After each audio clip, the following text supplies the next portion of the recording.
Good morning, good afternoon, and a very good evening to you, wherever you may be. My name is Wajahat Said Khan. I'm the Senior Fellow at the Atlantic Council in Washington. However, I am here in New York City with the chairman of the Pakistan Tehreek-e-Insaf, Pakistan's former Prime Minister, the one and only Imran Khan. Good evening, Khan Saab. How are you doing?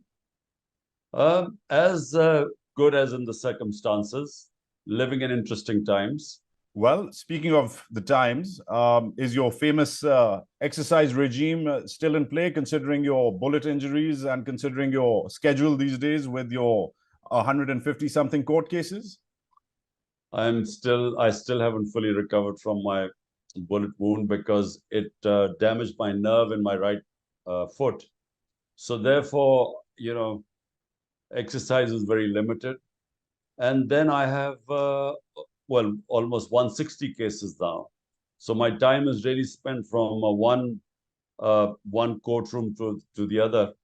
And plus, I mean, a lot of them are terrorism cases. I mean, I'm supposed to have committed terrorism. So about 40 odd cases are related to terrorism. Well, let's start with that. Let's start with the big picture and go to the let's time travel back to April 2021 when all of this started, and begin with the so-called American connection with your ouster.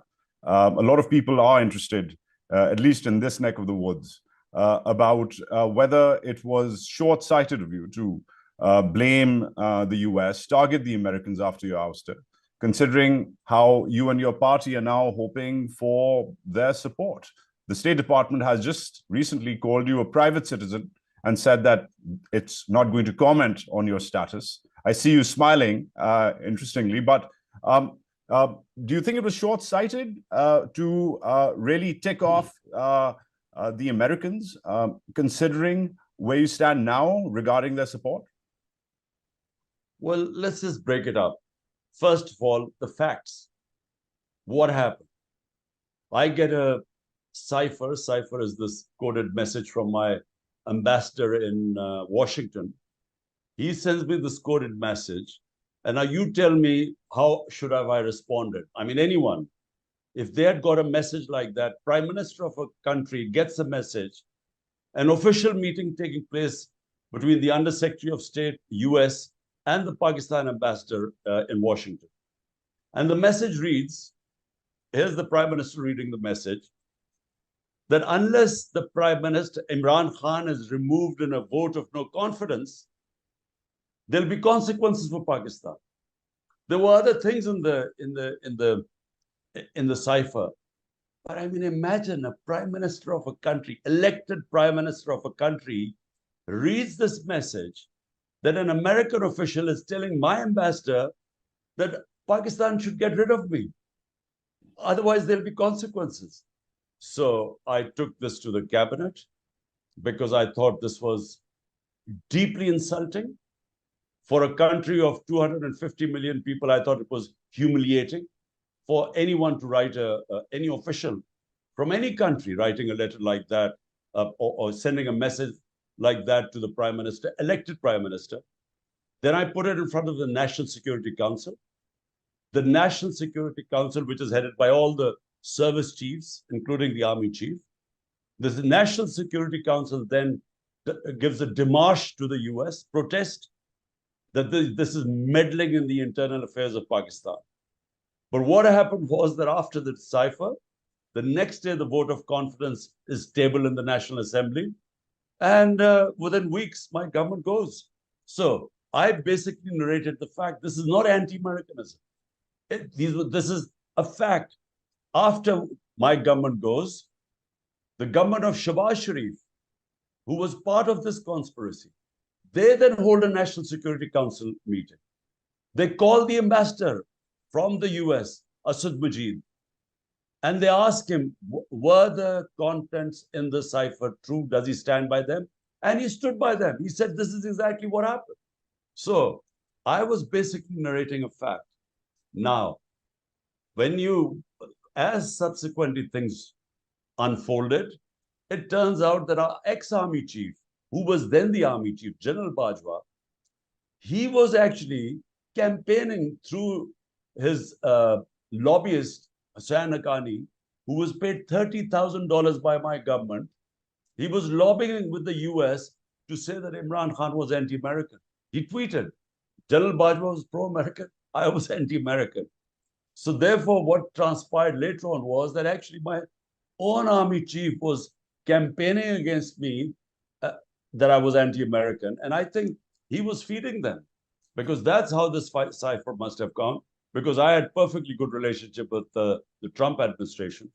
So, premised on that, I understand it's a long arc, it's a long narrative, but they say that your positions have been inconsistent. There was first, of course, the letter, then there wasn't a letter, then there was the cipher, which was then admonished by the ambassador himself, Asad Majid Khan. Then there was the Donald Lu connection, the threat by Donald Lu, so to say. Then there was, of course, you premising all of this after the vote confidence, saying this is because I said absolutely not to their drone bases. Then, of course, in all of this is compounded by you politicking, telling millions of Pakistanis almost on a nightly basis that there's a clear American conspiracy for regime change. Then comes the Haqqani connection, where you said that he's taken money and he's convinced all of Washington against me. Then you finally put it down in the court of Bajwa, General Bajwa, the former army chief. The question is then, I understand there was a lot happening. It was over months. But today, the positioning is quite simple. You said it's less the Americans, it's more Bajwa. That was not where you were a year ago, 14 months ago. And that has hurt your credibility, at least in this neck of the woods in Washington. So would you have done it differently? Well, look, Wajad, look, I use the word unfolded as things unfolded. At the time, this is first week of March, I received this cipher. And so I didn't immediately talk about the cipher because there was an OIC conference in Pakistan. And I didn't want this thing to break before the OIC conference, which was about 22nd or 3rd of March. And so therefore, after that, on the 28th of March, I first disclosed this. And at that time, I was convinced that, I mean, who would not be convinced reading that cipher? Who would not be convinced that the Americans are demanding that they get rid of the prime minister? I mean, what inference should I get from that? Clearly, it was clear. So therefore, I did blame them that they were responsible. I never used the word basis. I never used what reasons. All I gave the facts that here is the cipher. This is what happened. The moment the cipher came, the vote of no confidence is tabled. And then those members of our backbenchers in our party, who we had knowledge that they were visiting the American embassy for the past 2 months before, and they were the first ones to jump ship. So what am I supposed to gather from that? So therefore, that's exactly what I said. Now, subsequently, how did we find out? Because I think FARA, which is in the United States, you have to register, all lobbyists have to register there. Yep. In FARA, then this thing came out that Hussain Haqqani was on my government's payroll, but then not hired by us, hired by Bajwa. And then there was a Haqqani tweet, which came in the end of March, which said that General Bajwa is pro-American, and Imran Khan is anti-American. So then you put 2 and 2 together exactly what had happened, because General Bajwa wanted an extension. So that extension, he wanted, he later on toured the United States too. So these things subsequently came out. Therefore, whatever I said was at the time exactly what I believed. And in the end, what was the conclusion? My conclusion was that General Bajwa had lobbied. He was lobbying for himself. He had deliberately campaigned against me to make me the bad guy, because the conspiracy was then his. And as it unfolded. I'm with you about the unfolding bit, and especially that it went over months, and that you adjusted your positions accordingly, Khan Saab. But again, in retrospect, was it short-sighted to have so much vitriol, so much venom, so much rhetoric on a daily basis, convincing millions of Pakistanis, angering them about the so-called American connection, and thus alienating Washington, alienating the Biden administration, which today calls you a private citizen and won't back you up, even though clearly you need that backing. Listen, Wajad, I don't want any backing from anyone. Look, if the people of Pakistan decide that they want to elect me as the prime minister, fine. If they don't, I don't care. I mean, I've seen everything. I've been to the top. I mean, I have more love and respect in this country than anyone else. Why would all the 12 parties together, including the military establishment, with one aim, somehow the whole policy is how to get rid of one man? You know, the whole country's democracy is being dismantled just to get rid of one man. So I have more love and respect in this country. I don't care whether I become the prime minister or not. But the truth is that this is exactly what happened. How humiliating is it for a country? How come the US thinks of me as anti-American? Why don't they ask the question that how could their official make such an arrogant statement that a country should, an ambassador should give a message to get rid of the elected prime minister? And you didn't think that there should be any response because the US would be annoyed with me? I mean, I should shut up and allow this thing to happen? Well, you know, if they are angry at me, so be it. I mean, all I want the US, I don't want any backing for myself. They professed values. The Western values are democracy, human rights, rule of law. Whenever they have to whip up China in Hong Kong or in Uyghurs or the Russians, they use these things. All I want them to do is to say all these things are being violated in Pakistan: human rights, custodial torture going on, democracy being dismantled. They should talk about that. I don't care if they say nothing about me. I'm quite happy being a private citizen. All right. Well, when you were not a private citizen, when you were Pakistan's prime minister, you were praised. Let's go back to even further. Forget last year. Let's go back to your career. Let's pivot to India. So 2019, February, there was, as you remember, there was a military escalation with India. Pakistan Air Force jets shot down Indian aircraft. You were praised globally in those tense 24, 48 hours for the stance you took against war. You de-escalated what could have been a potential nuclear face-off between these two rivals.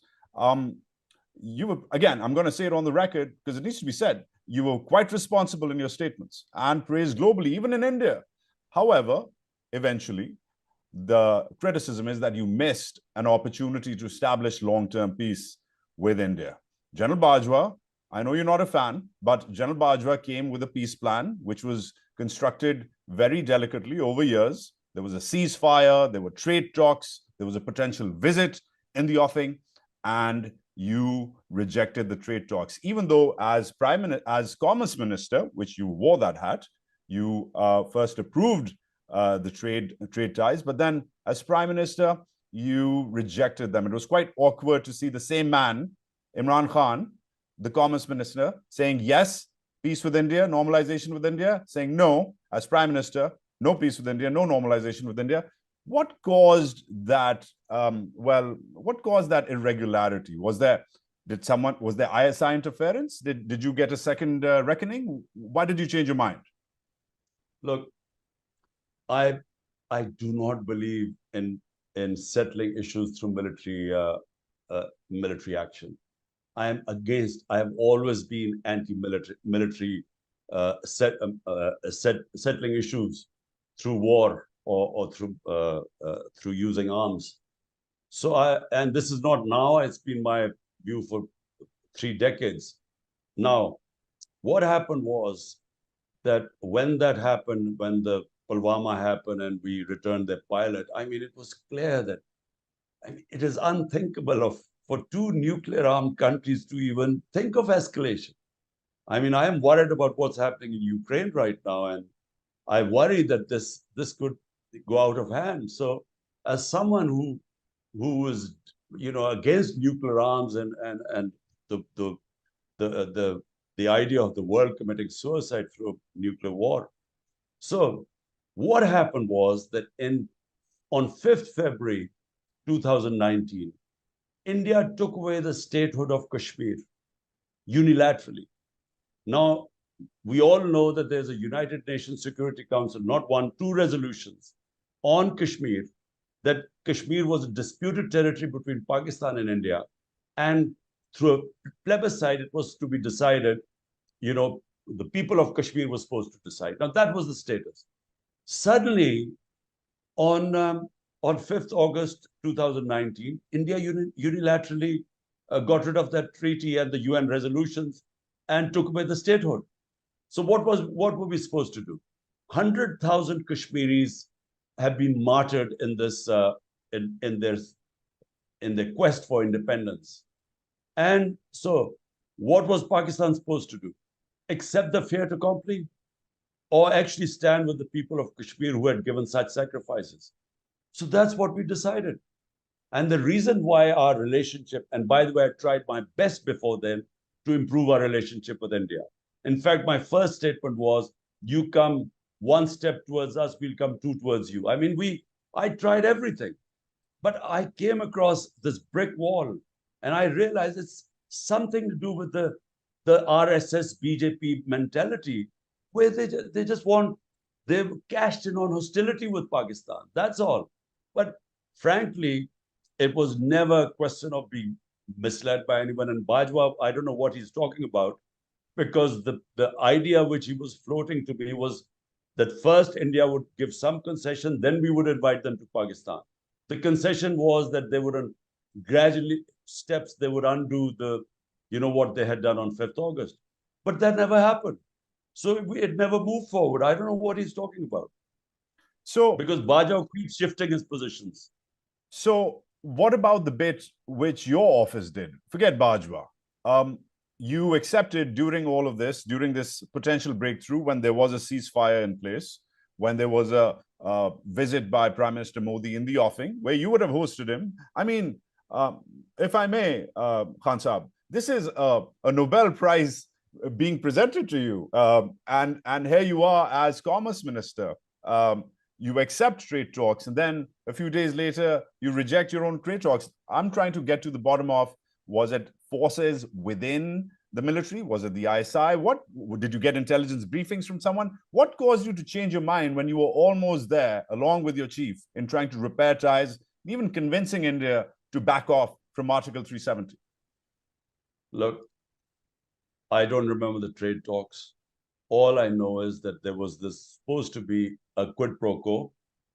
India was supposed to give some concession, give some sort of a roadmap to Kashmir. And I was going to then host Narendra Modi in Pakistan. But it never materialized. So it never went further than that. So that's how it was. Speaking of that era as well, it was around the same time, now recent reports have emerged, that General Bajwa went public. At that time, he said it privately, he said it to a bunch of journalists, that Pakistan has lost military parity with India. Pakistan's tanks are rusted. Pakistan doesn't have the fuel to provide its forces to fight a war. And that's why peace with India is inevitable, because Pakistan can't keep up. You've seen this in recent news items. Did that intelligence, did that briefing from your Chief of Army Staff ever come to your office? Did he ever consult you or confront you with this data? Look, even if that was the case, for an army chief to make these statements is so ridiculous. What army chief makes these foolish statements? Even if it is the case. So, number one, yes, General Bajwa would make these statements, but I mean, for an army chief, he's basically saying that, he's basically saying we are just too weak. You never make such a statement. But more to the point, who wants war with India? I mean, why would we want war with India? Why would anyone want to see a confrontation between the two countries? The thing is, like two civilized countries, we should solve our issues through dialogue. And if we can't solve them through dialogue, we just keep talking. But war is never an option. So, firstly, war is not an option. Secondly, for army chief to keep saying that, we are basically, he says, I mean, to say, I can't imagine an army chief saying such a stupid thing as that. But you were not privy to it. He did not inform you of this lack of security preparedness vis-a-vis India. No, he used to talk about it frequently. All I'm saying is that why would he talk to journalists about this? This is supposed to be a secret. You would never, would you disclose if you have a problem with another country and our problem is Kashmir? Would you make a statement like that if you're the army chief? No, you wouldn't say that. You would say we are ready to defend our country, even if you can't, but you would say that. So all I'm saying is from an army chief to make a statement, I mean, what more can I say? So moving on from India, let's pivot back to our friends and allies. Now, of course, you had very warm ties with regional leadership, with Mahathir, of course, with Erdogan. You made a lot of friends, especially in the OIC community. But two or three things. Firstly, they say that the moment Imran Khan lost the Americans was the day after the Taliban took over, when he went to a hotel in Islamabad and said, "Oh, the Afghans have broken the shackles of slavery." I know that was rhetorical. You've commented on this before, but 2 days later, Khan Saab, your words were in the Wall Street Journal, and that's how you were perceived. But moving beyond that, they also say here, there are assessments that you lost the confidence of the Chinese, you lost the confidence of the Saudis. Early on in your tenure, Razak Dawood, your senior advisor, said, we're not happy with the lack of transparency with CPEC, nor is the skipper. He said that. Then he rolled that back. Then, of course, you miffed the Saudis for a quick minute when they refused to back up Pakistan with the OIC, admonishing the Kashmir Article 370. You threatened the Saudis that I'm going to have my own OIC. I'm going to have my own meeting on Kashmir. Take a walk. And the Saudis rolled back a bunch of loans which they were going to. The larger question is, Imran Khan was on a rampage. He managed to upset the Americans. Of course, he'd shot down an Indian plane while we was at it. But those are the tasks of the job, hazards of the job. But also the Saudis and the Chinese. Is there anyone, they say, that he didn't miff? How do you take that? Like, first, the Americans. I mean, this thing was completely taken out of context. I was speaking in Urdu and then they translated it. And because the US was hurting at the time, that whole drama, I mean, which I actually don't blame President Biden, because how was he expected to know that 300,000 Afghan troops would give up without a fight? And so it collapsed so quickly. And when the President Ghani left Kabul, the whole thing collapsed. So there was chaos. So I could see that there was the US was, what's the word? They were in shock and awe of what happened. They were taken by complete surprise and they didn't know how to react. So I could see they were hurting, and this one comment would be misconstrued because I was talking about mental colonialism, and it was just. But the thing is, I mean, I was always right about Afghanistan. I kept saying for years that, look, firstly, your idea of victory is no one quite understands. Is it either to liberate Afghan women or to bring democracy? I mean, so vague idea of victory. But then there was never going to be a military solution.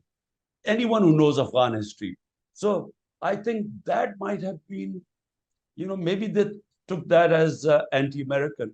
Because if you are from a weaker country and you criticize the US foreign policy, you're immediately dubbed as anti-American. I mean, I was just simply because anyone who knows the history of Afghanistan, and we knew the whole Soviet adventure in Afghanistan, we knew where it was going to be headed. Anyway, so I think there was this US was feeling very vulnerable and hurt, and I think that's why. But that's not the reason why, the US administration disliked me. I think there were other reasons. They blamed me for going to Russia, for instance. Now, The Russian trip was organized by the Foreign Office. They had been asking for months for my trip to Russia. They wanted to mend their relationship. And the army, the army chiefs wanted me to go there, the service chiefs, because they wanted to buy hardware from Russia. So how would I know that I arrived in Russia and the next morning they invade Ukraine? I mean, how was I supposed to know? I mean, Anyway, Khan that was held against me. I mean, it So was a pretty tenuous let me time. let me just clear. But this idea that Saudis were upset, Chinese were upset, I mean, it is so ridiculous. Who says so? Because my government, a vote of confidence came on the 7th or 8th of March. On the 20th or 21st of March, this was the second time Pakistan hosted a foreign ministers OIC meeting. Second time in 4 months. Before that, it was 14 or 15 years ago, Pakistan had hosted a meeting. A meeting of the OIC cannot take place without the Saudis agreeing. So why would they agree? Just before I'm leaving power, I have informed in 2 months, 3 months, 2 OIC meetings. And secondly, the Chinese foreign minister came as a special guest. Why would he come if the Chinese were not happy? So this whole myth that I had upset, who was behind this? Guess who was promoting these myths? Because compare the foreign policy in my time to what is happening right now, Pakistan today is totally isolated. I mean, it doesn't even feature anywhere. In our time, Pakistan was being taken seriously. And I'm telling you, this relationship between Iran and Saudi, I mean, on behest of MBS, Prince Salman, Mohammed bin Salman, I went to Iran to speak to them. To remember, there were tensions at the time. Some missile attack has taken place. So the Saudi prince sent me to Iran, and he sort of wanted me to, bring down the tensions. And so I played my part.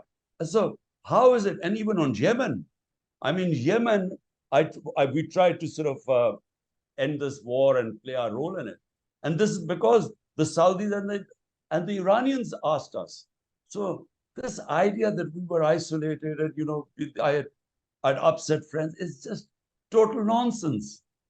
Right. Well, thanks for that. But the reports about your reservations about CPEC precede all of this. They go way back. The reports about you threatening a secondary meeting, an alternative meeting when the Saudis didn't back you up on Kashmir after Article 370 via the OIC. You're right about the fact that you have hosted meetings, multiple meetings of the OIC. You did mend those fences. Yes, I will give you that. Eventually towards the end of your tenure. But in the early part of your tenure, they said he was just being a cowboy. He was shooting from all cylinders and just going all out. And that may have been why some of these people are quite silent today about what's going on with you, your party, and your country. Countries never interfere. I know I was in power for 3.5 years. I know that countries never interfere in other countries' businesses. Never. This hardly ever happens. Only thing they should talk about are human rights. But normally, I mean, it's just not done. I mean, unless it is a country which you don't have good relationship with. So the US would talk about, Hong Kong or Uyghurs. But, I mean, India, when they clearly violated international law in Kashmir and put them in a open prison, they basically put a curfew in prison in Kashmir. I mean, did any the big power, Western power, criticize India for it? No one said anything. So some UN human rights organizations spoke against it, but none of the Western countries said anything against India. Right, let's move on. Let's take it in house. We need to start wrapping up as well. But let's be introspective about the famous same page with the military, Khan Saab. There are dozens of examples of the same pagedness, as it was called famously, from giving the military so much space in the affairs of the country, to even, I would say, the highlight is really the General Bajwa's extension. number one, and then number two, allowing Nawaz Sharif to leave the country. I'm assuming you've said this before, but I would like to hear you again. When did the same page change? When did the same page stop? When you were playing ball consistently, what was it that just the same page just ran out of space and you ran out of ink? What happened? Look, first of all, let's understand one thing. The military has been in power directly or indirectly for 75 years. So, let there be no illusion about this. So either they are directly in power or indirectly. Sure. And they are entrenched. So they are entrenched. Now, when I became the prime minister, it is wrong to say that the army supported me or they rigged the elections, because they actually rigged the elections for Nawaz Sharif in 2013, when we asked for just 4 constituencies out of 133 to open them up. They refused, and when they were opened up, the election was rigged. In our case, we offered for day one. I said, open the elections. So army didn't oppose me, but they didn't rig the elections for us. But I knew from day one that I had to work with them. And so for a while, the working relationship with army means army chief, really. I mean, there's no democracy in the army. It's just one man. So it worked well in the beginning. The problem started when I gave him the extension, and I admit it was the biggest blunder I made. I admit. And I was actually ambushed in this. I mean, it's a long story, but anyway. I'd really like to hear it, Khan Saab, because this story is the story of our country at this point, isn't it? I mean, Imran Khan comes in on a mandate where he can do pretty much everything he wants, and yet he gives a man of a limited reputation an extension, then allows his rival Nawaz Sharif, his lifelong rival, to leave, even though you came in on the platform of justice. So let me clarify. I mean, we had just come in. I was new, and the army as an institution is the only institution that works in Pakistan because it's intact. All other institutions, when I took power, were in a terrible condition. I mean, they had been tampered with, politicized, they weren't working properly. So if you wanted things done, you got it done through the army. I mean, I'm talking about, say, for instance, COVID-19. We wanted logistics support. We wanted the whole country to data from all the hospitals. I'm just giving an example. And the best way we could do was the army. It would immediately get us all the data. So in that sense, so it worked. It worked. We did well in the beginning. The only problem is after the extension, what happened? There was a different General Bajwa. And the problem what I faced with him is that my whole platform was bringing the powerful under the law. So rule of law is what I started off 27 years back. And when I tried to bring the powerful under the law, I discovered that unless General Bajwa wanted it, I couldn't do it. So because NAB, the Accountability Bureau, was controlled by him. So we had no control over what was going on. All these guys who are now in the government, they would blame me for their corruption cases. But we inherited all the corruption cases. But Khan so what was happening was, didn't you let the fox into the hen house? Let me first complete. So because he controlled the Accountability Bureau, I could not bring the powerful under the law because I was helpless, and he didn't want to, because he was already dealing with them. So one page was good. It went on, and then I worked with him. I realized that if he didn't want accountability, I was stuck. But our main priority at the time was the economy, because we had 2 years of COVID. Everywhere the world, the impact of COVID-19 and the commodity super cycle. So the whole concentration was there. And so as far as the economy went, we did the best economic performance in the last 17 years. Our last 2 years, we grew at almost 6%. But General Bajwa at some point decided to change horses. I didn't, I didn't betray him. He decided to change horses, and he's the one who pulled the rug under my feet. But I'm personally shocked that for a man who used to threaten to walk away from his own team if he wasn't allowed to pick it, if he wasn't allowed to literally pick his own men in his own cricket squad, they've written about you about this. You have written about this. Someone who is so adamant about control, about his vision, about his strategy, when it's interfered with, is now saying that he was new, he was inexperienced. And the same page, I understand the same page about COVID. I'll give you that, for example, right? But I don't understand the same page about pretty much every contract going to the FWO, or tons of generals going on as ambassadors, or even a colonel running PTV. I mean, you had the wherewithal, you had the manpower, you had the mandate, and yet you just kept on ceding them space and eventually ended up in a situation where you led the fox into the henhouse. So is there regret? Is there regret about your decision making? Well, the only thing, when I look back, and I've said this before, if I had to go back again, I would not, bearing in mind that I wanted to bring in reforms. Main reform is rule of law, bringing the powerful under the law, which has never happened in Pakistan's history before. The powerful are above law, and the masses have no access to justice. So that was my main theme.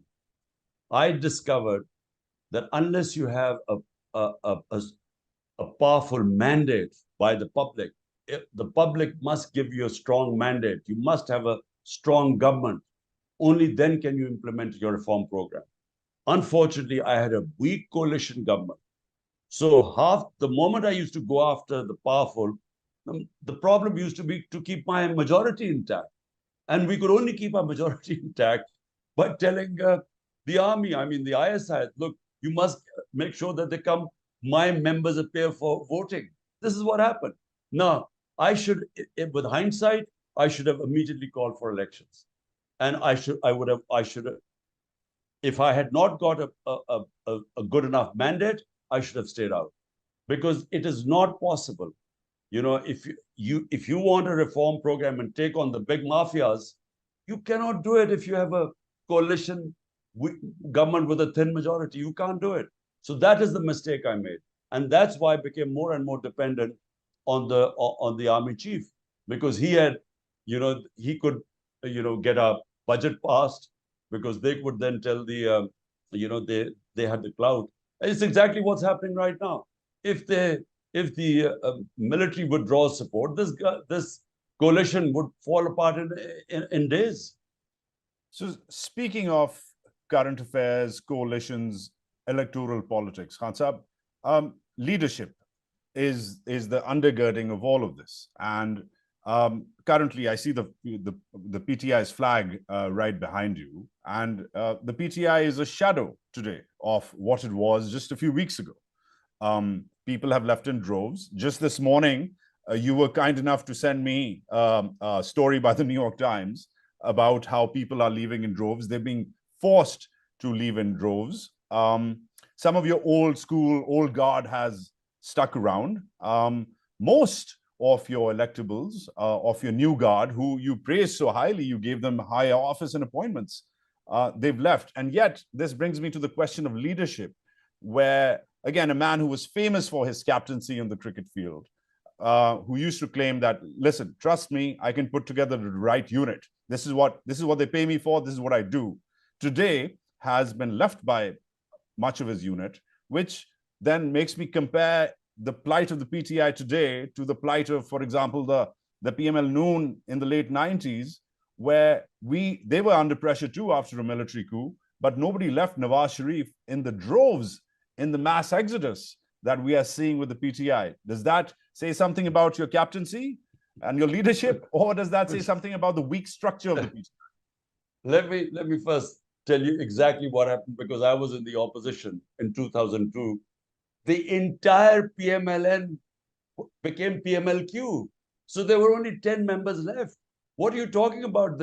Nawaz Sharif was left by his entire party, which formed government under PMLQ. So, I mean, I'm just correcting you. Well, they went through a couple of years of jail, some of them, Not like a couple of No, weeks no, ago. it's not true.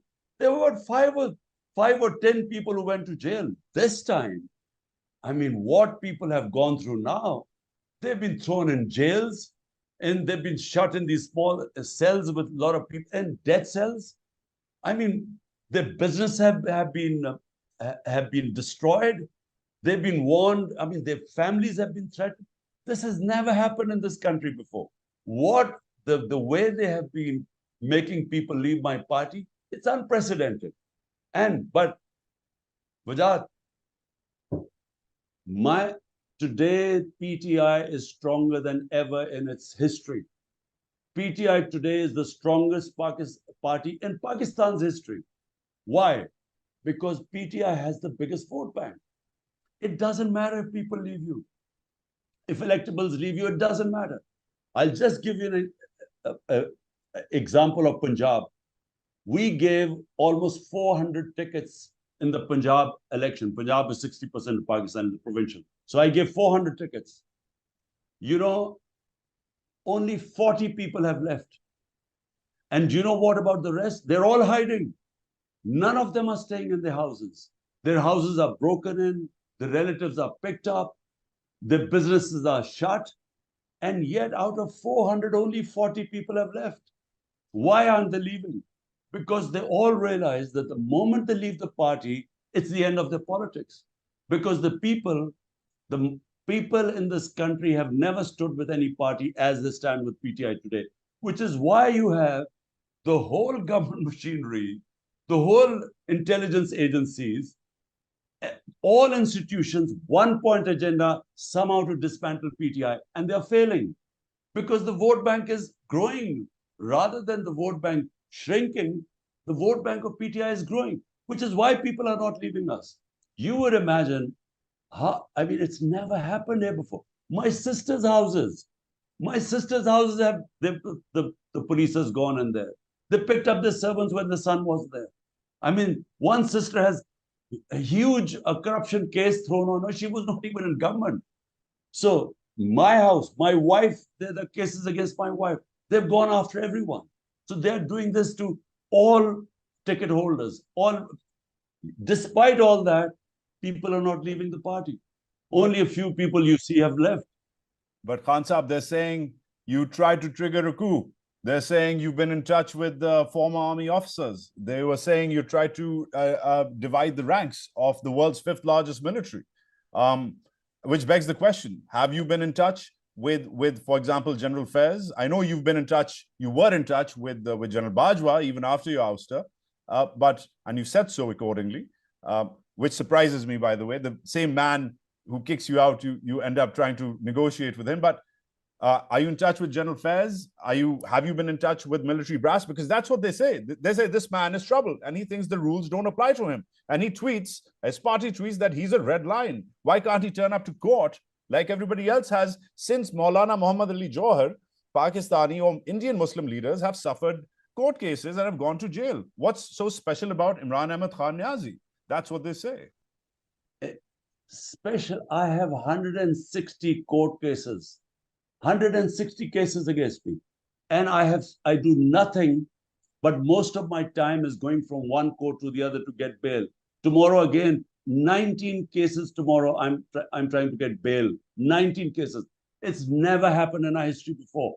No political leader has ever had, at the age of 70, he does not have one criminal case. And suddenly in the last few months, he has 170 cases, 160 cases. People have known me for 50 years. They've just slapped a murder case on me. People know me. So I have, and I repeat, the only time I couldn't go to attend the courts when I was shot and I was housebound, and they knew about it. They knew my reports. I had my leg broken, so therefore I couldn't attend. But since I've recovered, I attend every case. Now, I have never. The only people I knew in the army, one was General Faiz, the other one was General Bajwa. Faiz, because he was the ISI chief, I had to deal with him. General Bajwa, because he was the army chief. I dealt with Bajwa after I was ousted, only for the sake of Pakistan, because I wanted to ask him, where are we headed? because at the moment, we are going nowhere. The country is going into a black hole. They have no policy. The only policy is to get rid of Imran Khan. That's no policy. I mean, what is the future of Pakistan? The reason I met General Bajwa was, look, the only way ahead are free and fair elections, which will bring political stability. And that then will bring economic stability. Right now, we have the worst economic indicators in our history. The country is going down. We are heading towards default. We already have 38% inflation. We're heading towards hyperinflation. So my talks with Bajwa were only for the country and trying to make him understand that unless you have elections, you will not have political stability. General Faz, I might have spoken to him 3 times since I left government and since he was not the army chief. The ISI chief. This is all nonsense. They are just trying to get rid of me because for some reason, the current army chief has decided that whatever happens, I cannot come into power. So they're throwing all these things on me. I mean, I'm going to be their army court, these military courts. The reason why these military courts have been set up is to try me, because in civil courts, there's no way any of these bogus cases can throw me in jail. So that's why all this is going on. These conspiracy theories. I don't know anyone in the army. I don't know any of the generals. I had no business with them. It was not my job to know, except the ones I was dealing with. I don't know the other generals. Khan Saab, about the current army chief, you singled him out after you were released from prison. Last question, please, Wajat. I have to go. It's 11 o'clock. Sure, Khan Saab, thank you. So then I'll compound this question with another question. I'll give you 1.5 questions. One, you singled out the army chief. You said it's not about the army, it's about one man. What's the problem here with him? Was it because you sacked him when you were prime minister, when he was ISI chief? Does it go back to that episode? That's question number one. What's the beef here between you and General Asim Munir? I'd like to know, because you said that there's beef. So that's question one. And then question two, Khan Saab, before I let you go. What would you do differently? What would you do differently if you were in a time machine today and you were allowed to go back to August 2018? What would Imran Ahmad Khan Niazi do differently? Firstly, it's not about me or General Asim. It's about Pakistan. I mean, I have no personal thing against him. He clearly has something. I don't know, which is why I offered to meet and hold dialogue. And not now. Since he came to power, since he became the army chief, I have been since then saying that, look, it's about Pakistan. It's not about us. So I need to understand why this whole country is on. There's only one mission: get rid of Imran. He should not come into power. So what alternative have they got? I mean, maybe he can convince me that I'm so bad for the country, but there is some other plan which will be good for the country. At the moment, there is no other plan. There's only one plan. So that's why I wanted to meet him. And remember, it's not about us. It's not whether I like him or he likes me. It's about the country. And the country is going down rapidly. People are losing hope in the country. Almost 1 million professionals, quality people have left the country in the last few months.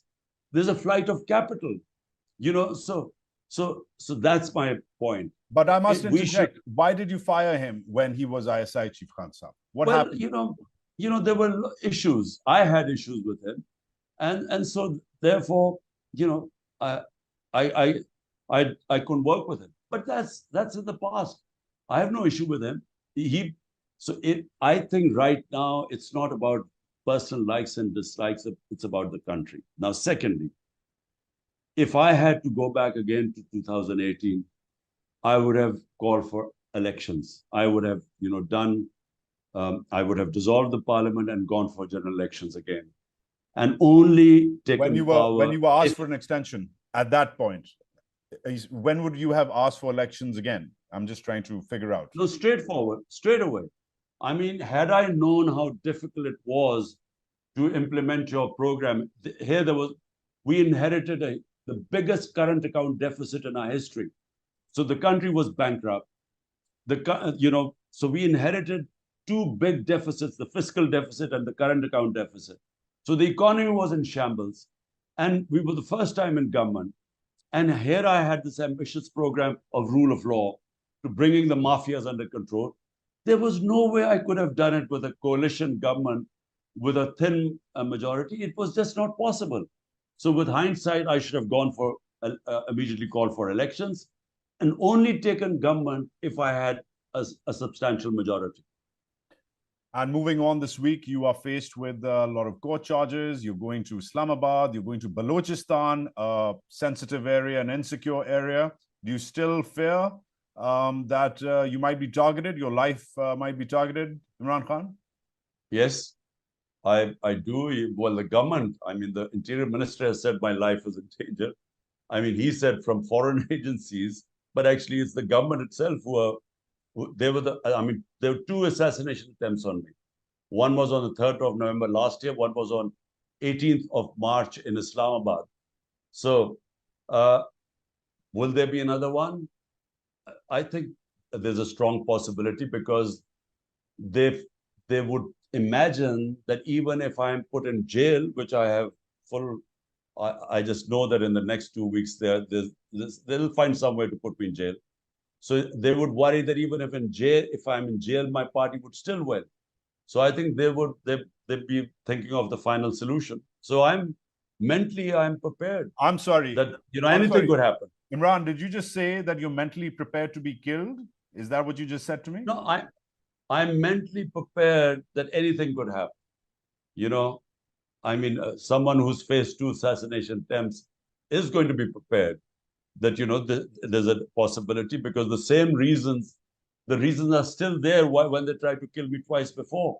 The reason is that the party is popular and will win the next election. So as long as that reason is there, they could try again. So in that sense, mentally, I mean, I have overcome the fear of dying. I feel that I should be prepared for everything. But jail, I know in the next 2 weeks they'll put me in jail because there are so many cases. All they have to do is cancel one bail and I'll be inside. Imran Ahmed, okay, good luck. Thank you, sir, for your time. Thank you. Stay safe. Thank you.